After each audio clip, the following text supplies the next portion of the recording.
Hey everybody, welcome back to the channel. This is Jeremy at Hiltz Machine Works. And today I have a couple of bench vices that were brought to me by a customer and they just need some basic repairs on them. I'm gonna make them another jaw.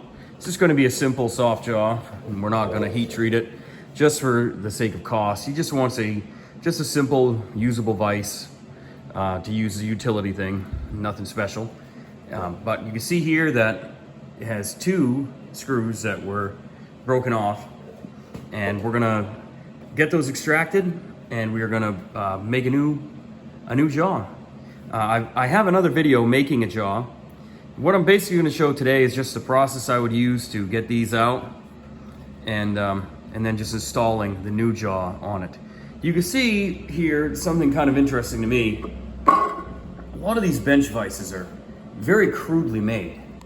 And you can see that the thickness here is quite a bit different than the thickness here. This is milled at an angle. It's not that the jaw itself is sitting so much at an angle, but the material is cut crudely. And even the threaded holes, you can see that there's a lot less material to the center line of this one than this one. It's always fascinated me that it seems like all bench vices are made this way, even better quality ones. And I don't know why that is. I mean, I guess it's not a critical dimension and they can knock them out real fast. But anyways, I just found that interesting. So what I'm gonna do first is we're gonna center punch both of these. And I'm gonna try to get this as close to being on center as I can. Sometimes it's hard to tell when there's a bolt broken off in a hole. It's hard to know exactly where center was because it can create an illusion where the threaded part is, where the major diameter is and the minor diameter. And I don't know, sometimes it's tough. So you would do the best you can.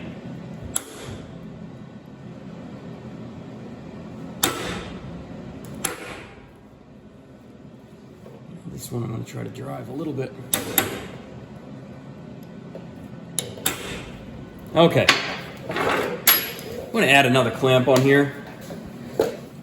Okay, I don't use easy outs hardly ever. I find that they don't work well. They usually cause more problems than they're worth. What I'm gonna use is a left-hand drill. And I try to pick a drill that's as close to the diameter of the screw as I can without damaging the threads. So if you think of this, you know, the major diameter of that bolt, and then there's a minor diameter of the screw pitch that you don't want to wipe out the threads when you drill into here. So in other words, if that's a 1/4 inch machine screw, well, don't take a 1/4 inch drill and begin to work that, or else you're going to end up with a 1/4 inch hole with no threads in it. So I'm going to use a 5/32 drill, left-hand drill. We're going to back these out. Before we do this, I'm going to use my torch to heat this material. Not excessively, but we're going to heat it up enough that it should expand a little bit and the action of the left-hand drill should pull it right out. So let's get started. I'm not going to bother putting on a rosebud here.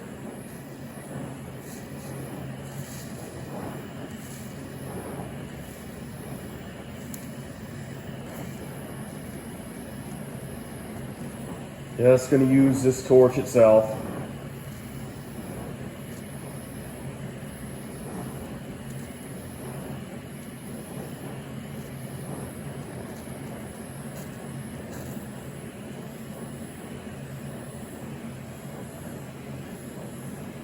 And we don't want to use excessive heat because we don't want to make this brittle.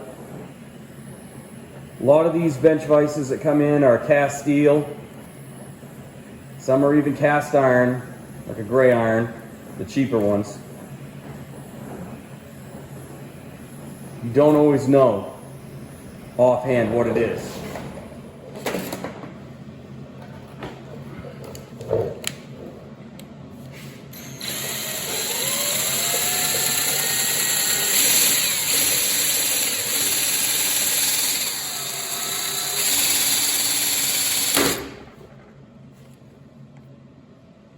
Ah, she's coming out.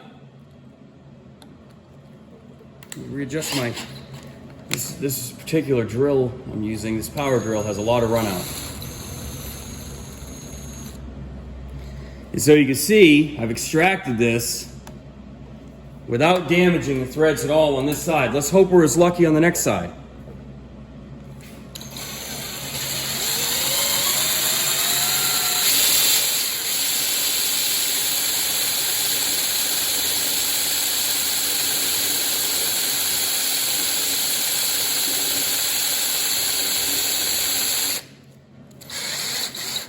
Oh.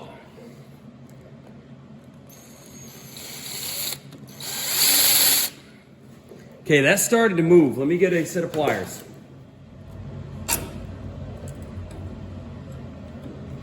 Can't quite grab it with these. What I'm going to do is I'm going to move up to the next size drill.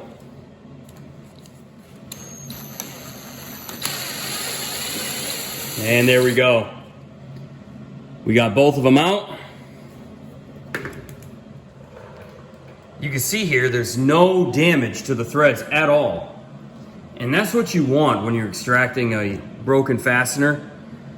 Take your time, be patient, and don't manhandle it. And many, many times, the majority of times, you can get those broken bolts out of a bench vise by the method that I just showed you there. And you can see these a little bit better in my hand. They came out nicely, and we were able to save that. And I said I wasn't going to show the whole jaw making process, but I'll just show some pieces of it here. I'm just going to use some of this plate steel I got here. It is correct thickness. And I'm going to use the plasma cutter. We'll cut this out, mill it down real quick, put a couple holes in it, be sent.